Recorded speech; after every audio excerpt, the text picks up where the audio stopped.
Okay, so today's video, I'm going to talk about managing time zones when outsourcing, when globally outsourcing and hiring people in different locations.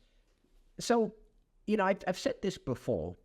It depends on what you're looking for. So, for example, if let's say you're a business in America, in the United States, and you're hiring customer support department or client fulfillment staff or whatever it is in the Philippines or India or wherever, but let's say the Philippines. So there's a difference in time zone of, 12, 13, 14, 15 hours, depending on which state you're in. And here's the thing, right? So it's perfectly normal for those staff in the Philippines to work to your time zone, work in the graveyard shift, which means that they're going to be working through the night, Philippine time.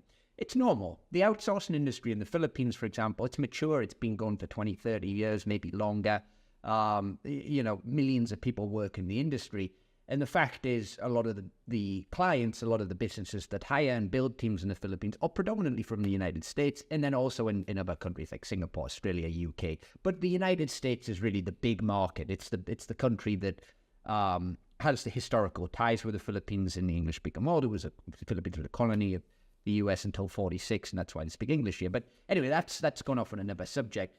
So that's the first thing. Second thing is, if you want your staff to work in their time zone, let's say, you don't want them working through the night, you're hiring a virtual assistant, you're hiring graphic designers, video editors, and it's really not essential that they work, 9 to 5 traditional time in your time zone.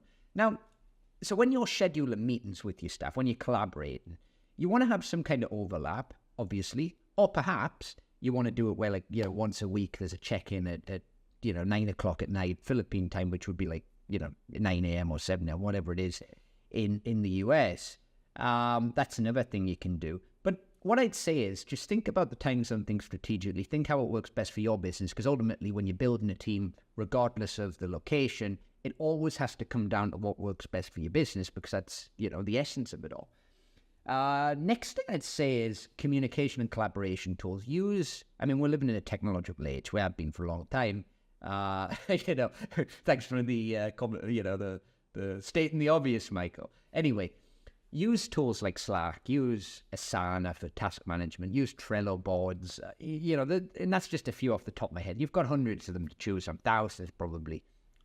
Use technology to your advantage, collaborate with your team. And, one thing I do, right? So sometimes my team, I'm putting things forward to them on Slack. They get back to me, I go to bed, I wake up, and then I respond. They start the shift maybe a few hours later or whatever, and they respond. This works perfectly fine for me in terms of my internal team, my operations director, my manager, my marketing director, CFO, all that stuff. It works perfectly fine. Now, the customer support staff who work for our business, for example, we provide 24 hours customer support, live chat, things like that. So therefore, obviously, they have to work different time zones, obviously, because our customers can't adapt to them. We have to adapt to our customers, like any good business should do.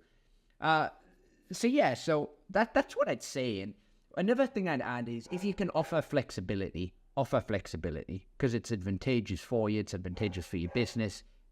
Your staff are going to appreciate it more, not having to work through the night if they don't have to. But again, make the decision based on what's best for your business. Anyway, that's my advice for it. I hope that this video has been helpful. Leave your comments below, and I'll see you on another video. Bye for now.